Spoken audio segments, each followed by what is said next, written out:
And I think that's wonderful. But if you think of development as 5 labor market transitions, farm to non-farm, rural to urban, subsistence self-employment to wage employment, informal enterprises to formal enterprises, and school to work. Those 5 labor market transitions are what we need to get to work better for women. And that's probably horizontals rather than vertical interventions. No, absolutely. I think that's very well put. Ashu, I was reading a report recently that said that there is a significant pay gap which can be attributed to gender, and on an average what I read was that women are paid 20% lesser than their male counterparts. Why does this still exist, and is there any solution in sight to this anytime soon?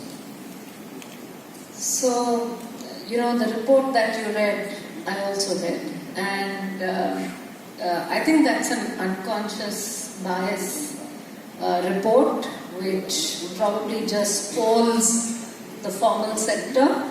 If you really did a survey, and if we were talking of India, I think it would be probably 30%, 40%. So I think that's where we don't even have the data right.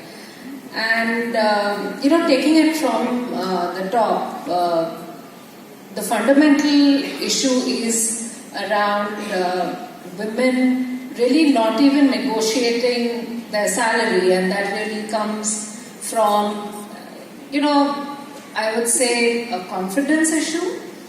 And a lot of them who work come from need, therefore the job becomes more important than all that comes with it. And the third thing is around just the absolute number of opportunities that are available, and you compete against men where the bias kind of totally is out there, and you really vie for it and say, okay, I'm going to prove myself, and eventually everything will fall into place. I'd go on to say that there are 3 things beyond this top line points that I'm making. Maternity, sabbaticals, flexi hours. Generally, data says that women use them more, and a lot of companies, while they make a show of saying that it's not for women and it's sort of gender neutral, make it a point to kind of make it as their diversity and inclusion programs. And on the back of that, you find that every year in appraisals, you get a lower raise for women, right? And you kind of perpetuate it all the way up. And the third point that I would say from the gender pay gap point of view is not enough focus is there around on meritocracy, right? I think it came up even in the debate, because very often it's about, okay, she's been given the job, but then when you start looking at it from the meritocracy lens, they again bring in a lot of the biases, and then that sort of just carries on. True. Meena, I just wanted to understand that we spoke about the informal sector, which is what Manish spoke about. We heard from Ashu, what the situation is vis-a-vis the pay gap in more traditional established companies. What about the startup ecosystem? Are we seeing enough women entrepreneurs actually coming through the ranks and breaking out and doing something significant? I mean, of course, we have a few examples here, including yourself in this room, but I'm talking about the ecosystem in general. Do we see enough? Well, clearly there are not enough women entrepreneurs. There is no doubt about that, and you don't have to do any polls, you don't have to do any surveys. You walk into a NASCOM product conclave, you have to look far and wide to see where are the women there. There are so few, it's not even funny. Now, the reason for this is multifold.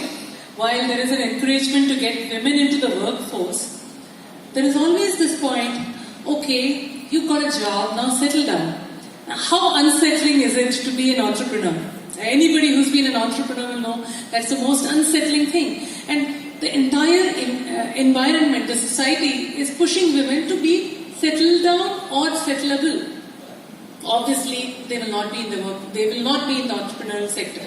That's one. The second is that it is harder to be an entrepreneur. So women tend to be a little more skeptical whether it is right for them. They don't have enough role models to look up to. There are few women, and you don't need only role models of women in the MPW. You need role models at every level. You need to see a role model who's 2 years, who's raised Series A, who's struggled, closed down, started a new startup. You need role models across the entire spectrum. And when that is missing, the ability for more women to spawn becomes lesser. Then of course there is also the issue that in the investment sector, there are so few women who are partners, who are VCs, who are in the PE sector. Again, an unconscious bias against women entrepreneurs sits right there, and that is another reason which prevents this. Of course, there are a lot of actions to be taken, which there are many VCs which are getting created, which are meant only for women. There's more mentoring and clinics, etc., that are getting set, but it's going to take a